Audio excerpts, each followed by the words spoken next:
trying to get behind the scenes content. We start off? Huh? We start off? Start off like you normally do. About this love.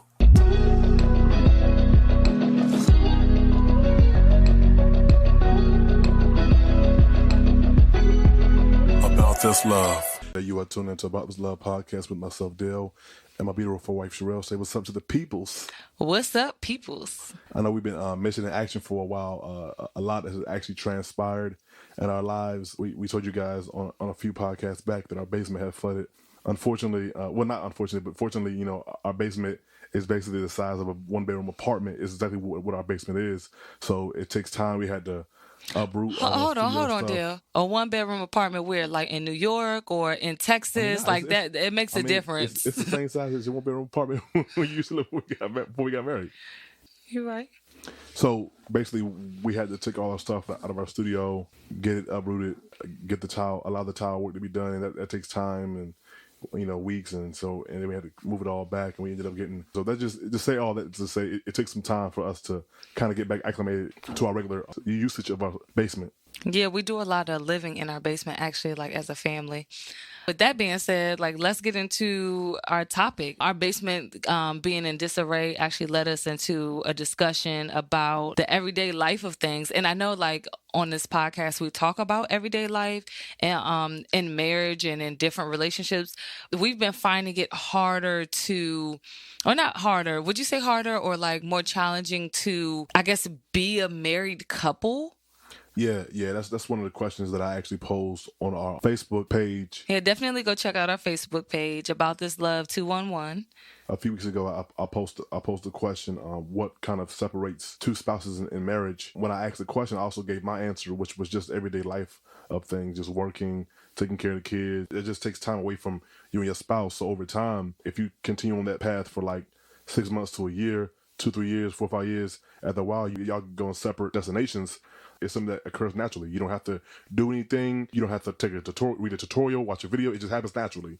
So one of the things that we realized once we prayed is that we just need to make more time and spend more time together. And for us, that just meant being more intentional and like actually setting up date nights and maybe looking into getting a babysitter. Actually, even recording this podcast, like I know that's not like everyone's marriage, but like doing something together for us, it's been difficult because it's like, one baby goes to sleep, the other baby wakes up, he's going to work, and then I'm like running to do something with the kids. And when he gets off of work, I'm like, come get these kids because I'm ready to take a nap. And so, like you're saying, it just naturally separates us. Like it took our friends to be like, well, I mean, more than our friends, but our friends were like, have a date night, like definitely have a date night and we'll watch the kids for you. And so y'all just go do something, get out the house, and not just go do something, meaning go run errands or go, do things that you normally do, like get out of the routine because you need excitement in your life. And that doesn't mean go hop on a plane and go to Atlanta like we did in December. Oh my gosh. No, but we didn't realize how that was a much needed trip. But yeah, go hop on a plane and go to Atlanta. Maybe it might be just to go drive to a new park that you don't normally take the kids to or you haven't been to before and do that together, What we really wanted to focus on once we had the date night was, I don't really think it was so much about the date night, but it was much more of us actually connecting psychological and spiritual level. And when you have the day-by-day ways of life, that's what you actually lose. What you actually lose is the connection you have with your spouse. Because, I mean, anybody could just have sex, what I'm saying? It's like, let's just be honest. Two strangers go to a club, meet up, for the first time, and they might have sex. It's like, sex isn't really a part of connecting that I want to focus on. Just the fact that we have been having communication issues in our marriage, and we just wasn't really on the same page. And a lot of that is just because, again, naturally, when you have children and you're working and you take care of the kids all day and you focusing on the kids all day and work all day, it leaves little time to your spouse. And I say that because children can't take care of themselves. Children need an adult to feed them. They need an adult to give them a bath. They need an adult to change their diapers. But your spouse, they grown. They can feed themselves. They can bathe themselves. You know what I'm saying? And again, it's just natural that happens in marriage. So my wife, I said, listen, when we go out, I don't want to talk about the kids. I don't want to talk about work. I don't want to talk about our business, podcast, nothing. I want us to focus on us. Dale and Charel, that's it. If it ain't Dale and Charel, I don't want to talk about it. Sometimes it comes to a point in your relationship with your husband and wife that you have to be selfish. You have to just focus on you two, because kids and everyday life will naturally separate you guys. I'm not saying that as a bad thing. That's what they're supposed to do. That's what life does. That's what children. That's not what they're supposed to do, but that's what they naturally do. Anytime my time is going towards anything else other than my spouse, naturally it will require my attention, and that will naturally bring me further and further from my spouse if I don't catch it. Does it make sense? Yeah, it makes sense. But, one thing that I was thinking about, which I was trying to see if you were going to mention it, you were talking about how the kids naturally separate us, and, work does that too. But let's say you're a couple who do not have kids. Your friends can do that. The TV can do that. Your family could do that.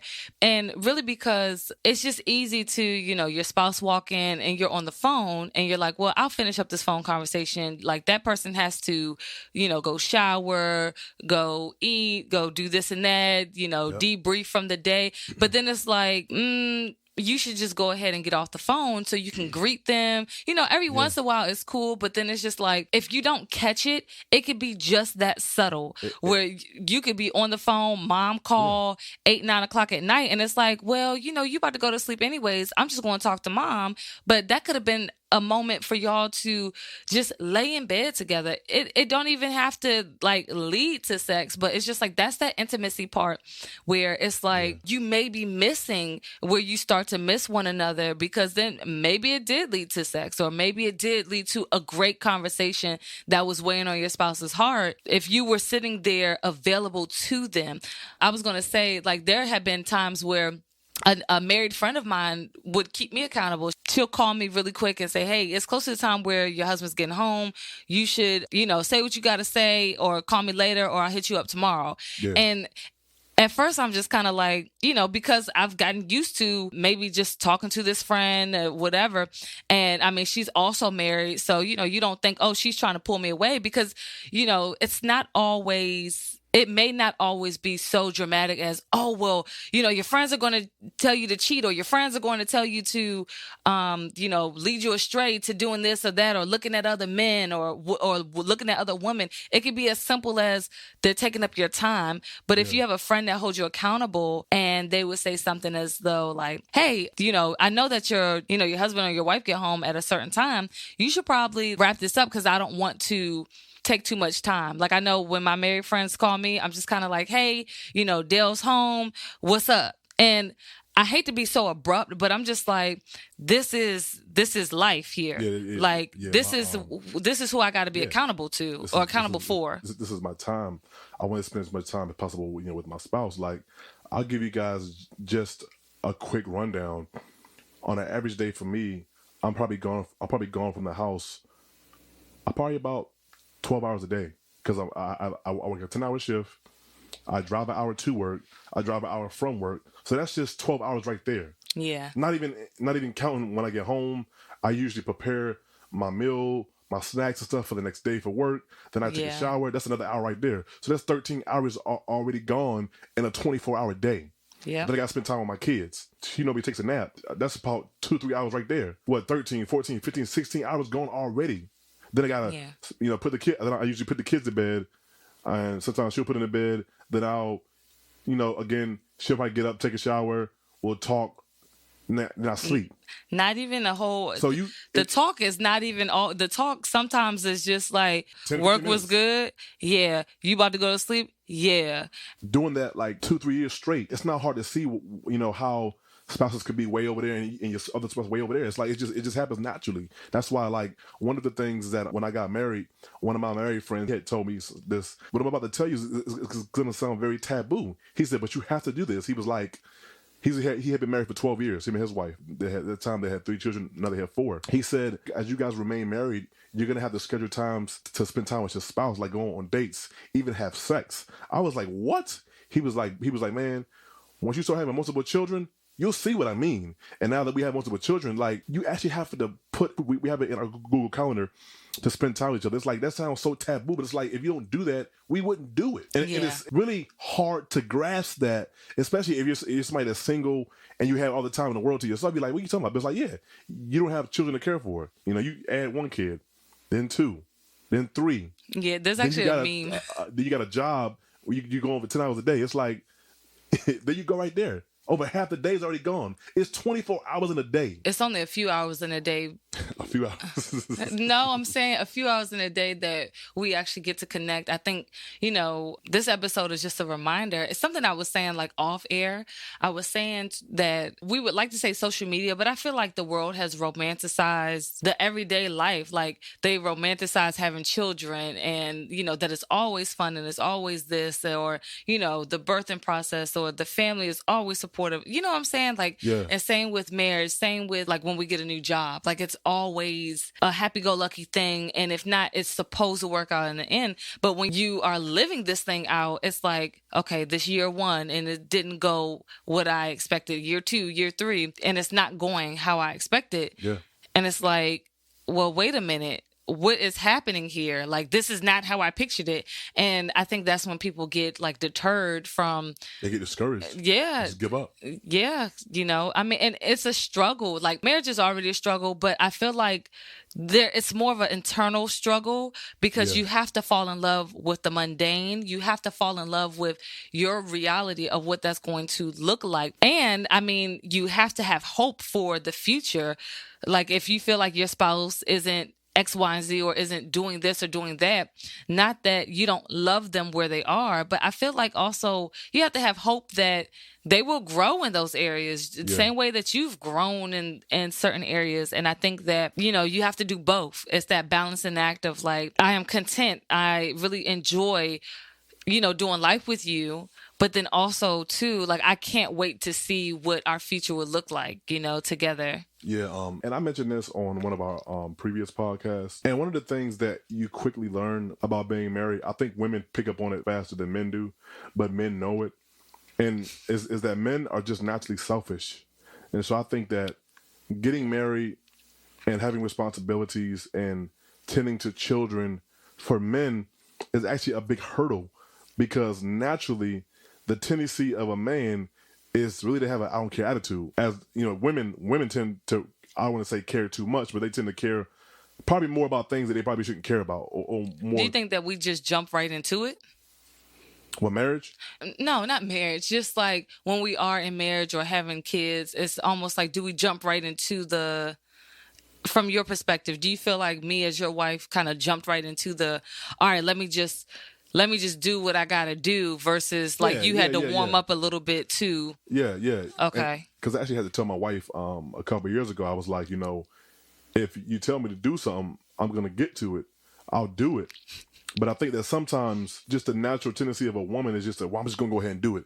And it's like, well, when you can do that, but when you do that, what you're actually doing is enabling your husband, and you're actually making him more and more selfish. Because 9 times out of 10, I already don't want to do it. So if you're gonna just do it because I'm not doing it instead of holding me accountable, it just enforces the selfish part, of just men. And I'm not gonna say all men are selfish, but the majority of men just have a I don't care attitude. How do I know? Because I speak to a lot of men. I speak to a lot of married men. I speak to a lot of men who are also in relationships. And the natural tendency of men is, and I don't want to say I don't care, but I feel like if in a marriage, if most men could get away with just having sex, paying bills, they would. But unfortunately, marriage requires much more than that. Marriage requires a part of me. It requires me to be emotional. It requires me to be vulnerable. It requires that I actually articulate my likes and dislikes, my desires and my needs. And sometimes, when you get married, you just don't naturally have that. And which is why I feel like having the time to connect, I think for us, we just said maybe once a week or once every 2 weeks or, whatever as much as we can, but at least, twice a month. And in between time, foster those, that connection, throughout the month as well. If it's an hour to talk here, we talk for an hour there. If it's a 30 minutes to talk, but it's like whenever you have time to do that, you do that, and I know to some of you guys who are single or some of you guys who are married without children, this is totally like a foreign language to you guys. When you're married and you don't have children, you kind of just have to jump over the hurdle of, well, whenever she off or whenever he's off, we're going to connect. But when you have children, it's a whole nother beast in the equation. I think that it may still be the same thing if you don't have kids, only because of the amount of intentionality that you have to have with your spouse. Yeah. I mean, because, we got married with a child already, but I think still having to be intentional with one another was, I believe, like kind of harder to do. Yeah. Just because naturally it's like, oh yeah, I'm being intentional. I'm sitting right here. You're sitting right there. And then once we realize that doesn't mean that we're connecting or even, trying to see what's on one another's mind. I think that still was hard because in my mind, and maybe in your mind too, but in my mind, it was like, well, I mean, we sat in the same room. I watched them play video games or we watched a movie together, and I still feel like I didn't express what was on my heart. And I mean, that might actually take time to like build up as well. I think just everything takes time to build up. And that's the other thing I was going to say. Like, I think we sell ourselves short by looking at these 15 and 20-year marriages, thinking that we're going to get that on day 1, year 5. You know what I'm saying? You have to build that up. You don't get to year 20 or year 50, for that matter, without any badges, badges of honor. Sacrifices and just battle scars. When I have the opportunity to talk to my close friends and family members in the Lord, who've been married for 15, 16, 17 years, and I actually talk to them, and they'll tell you stories about, just battling depression, times when the wife wanted to leave or when the husband wanted to leave. It's like life is real. Like marriage is real. It's real life. People go through real problems. It's funny because the other day I was listening to a hip hop song, a Christian artist by the name of Tadashi. One of the songs was off his album, I think, Fall in Paradise. But I forgot the name of the album. But the song on the song, he was married, and he was like, "This is real life where people creep and cheat on a real wife." But oh wow, the whole part of the track, he was talking about just the difficulties of marriage. And the same year the album came out, he lost his son. His son died, and his son was like 3 or 4 years old. Talking about having almost his marriage ending because, I mean, could you imagine? Like, think about it for a minute. Just think about it. If your marriage is already rocky grounds, and then you both lose a child, you throw in marriage is already on rocky grounds. Now you're mourning. One of you two are probably playing the blame game because in the song he mentioned on one of the songs he mentioned, I wish I would have took more time to spend because he's an artist, so he's always on the road and stuff performing. So he's probably having regrets of, man, I was on the road and I could have been spending time with my child. It's like there's just type of things that you go through. Life happens. Yeah. So it's easy to be like, you know what, I'm out.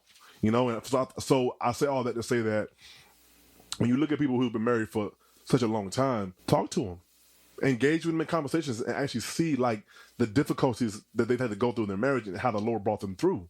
Even with me and my wife, we've gone through things with our marriage where at times when we were going through it, we didn't feel like we was gonna make it, but the Lord, always showed Himself to be faithful, and we submit ourselves to others in the Lord who are much more mature than us in the Lord and who've been married for long, and we submit ourselves to them, and they and the Lord walk with us, and we kind of make it out of a dark spot, in our marriage. So that's all I want to say is that marriage it's real life. Real life happens. You know what I'm saying? Having to deal with your own emotions, having to deal with your spouse emotions, then you got children emotions to deal with. You got to deal with things at work. It's like it's a lot of things to deal with. And God forbid a spouse's parent is sick or on the verge of death or whatever going on. It's like that's even more stress. So it's just like, it's easy to be like, you know what, I'm out. It ain't worth it no more. Yeah. So. Yeah. And I mean, I was telling a friend the other day that life happens so quickly and we don't even realize it. I mean, you could be sitting there just living life, right? You could be sitting there living life, going through the day to day. And then next thing you know it, like, I don't know, your phone stops working, and I know that's something very minuscule, but I'm bringing that up to say, like, just like that, You know, something could happen to the car, something could happen to your phone, something can happen to you or someone that you love, whether it be good or bad, right? But, you know, I think we're more open to the good things happening versus like, you know, preparing ourselves. Well, you can't necessarily be really prepared for the bad things, but I feel as though preparing your heart in marriage and in this life, that like, you know, things are going to come up. That doesn't mean don't enjoy, but that just means maybe there's things that you should pray about. Like if you're already struggling with, I don't know, your emotions, it's like, well, Lord, please help me, walk me through the fear, walk me through, you know, my disappointment in this marriage, walk me through my disappointment in, you know, how things turned out or whatever, you know? And so then when something else does come up, something bigger than this, you know, couples with that emotion, it's like you're not dealing with both, or you don't have to choose, like you have the capacity to actually handle what's being thrown at you. That's what I mean by prepare. Like you can never, like, you don't really necessarily always know what's going to happen. I mean, sometimes you might have a glimpse of, you know, the Lord may put something on your heart to start preparing for. Like, I think we spoke about that on a previous podcast. Have we? About you know, I feel like about the Lord just putting things on our heart. When we were actually going over finances as far as preparing for things, I think I shared a story about how the Lord put on my heart a few times to save up, you know, to move. And then my apartment flooded before Dale and I got married, before you and I got married. And it was just kind of like, dang, I wish I had the money. You know, the Lord put it on my heart, not that, oh, my apartment's going to flood, like, you know, I should go build an ark kind of thing. But it was just more so I should probably start stacking up my money. But I didn't, because I was just like, well, I couldn't foresee what was going to happen. And I doubted, you know, what I was hearing from the Lord. And so I didn't pray about it. I didn't prepare. I didn't run it by anybody. I just was like, whatever, you know, I'll make the money. But of course, because I was busy trying to fix the situation like at hand when my apartment flooded, of course I was missing days of work, so I couldn't make the money to like pay for what I needed to pay for. Yeah, I was thinking about that today. We had been married like a year and a half, 2 years, and we both got injured, and it had to come out. Both of us had to come off work. Yeah. And one of the things I was thinking about is that when I finally could go back to work, I think, you know, she was a little ill, so she couldn't go back to work. So at that point of our marriage, we had been married for 2 years. So we went from a 2-income household to a 1-income household. And you know, and eventually the Lord just basically told us that, you know, it's time for her to just come off from work and just focus on the children, on at that time, our one son in the house, and now our children. So I think that, because I mean, I will say this right here, we were okay financially, but when that happened, it teaches you to be prepared, or to prepare as best you can. You know, and I think that sometimes that's what people take for granted. Praise God that, you know, you were open to me coming home just so I can get better. Because that's another thing, too, that as a couple, and, you know, not to go on a tangent, but as a couple, those are the things, you know what I'm saying? Like, those are the things that can impact a marriage, where it's kind of like, did.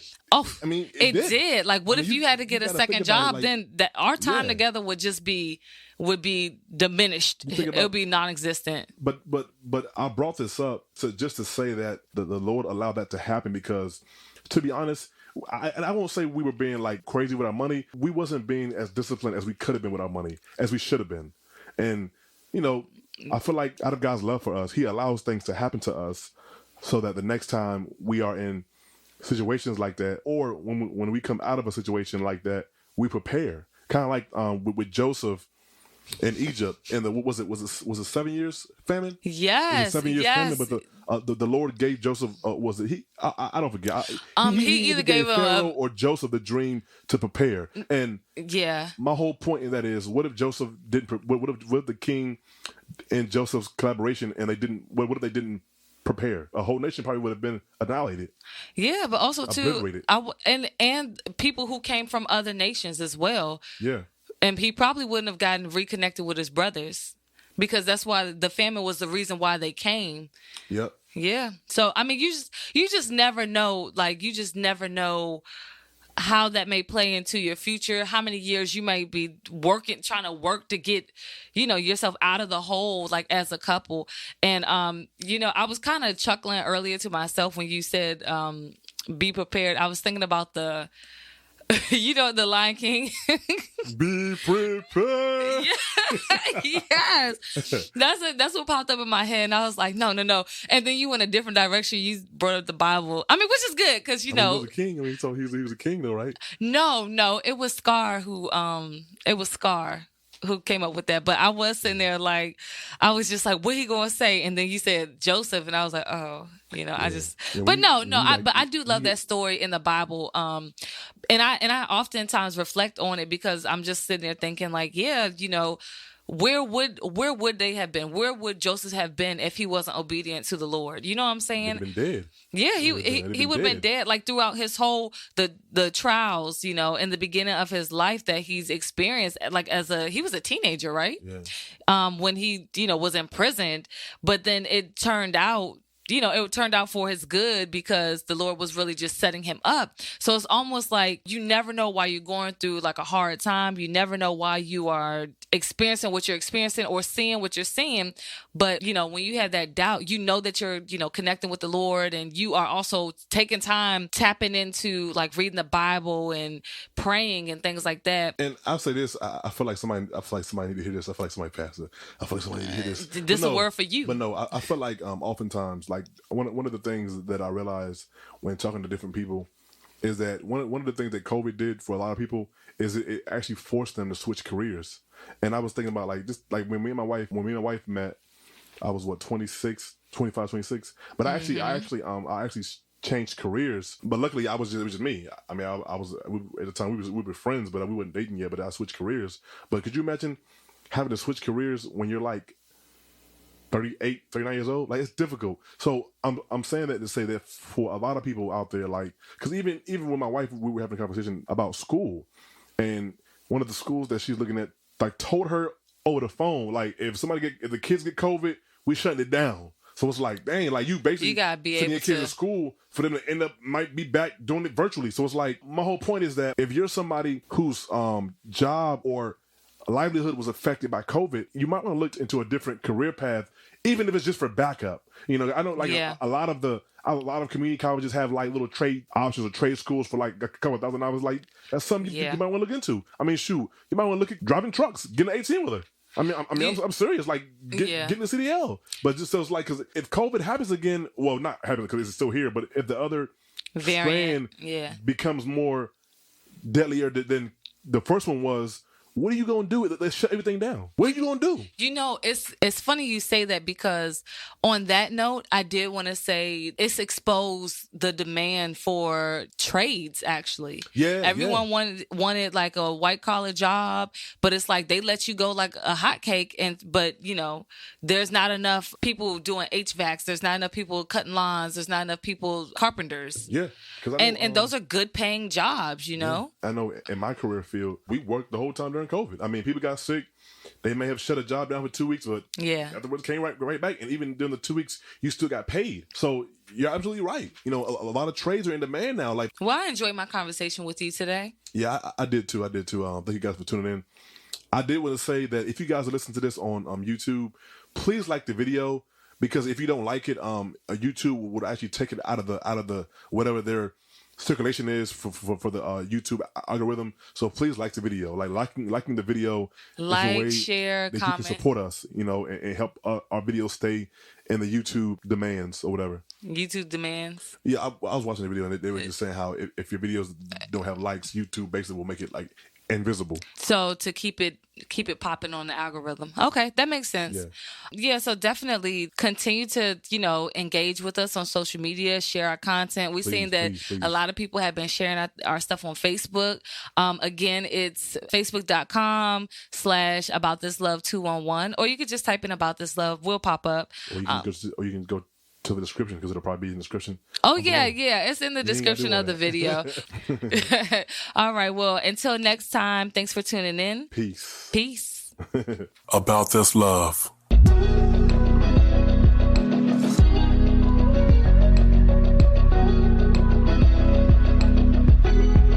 About This Love.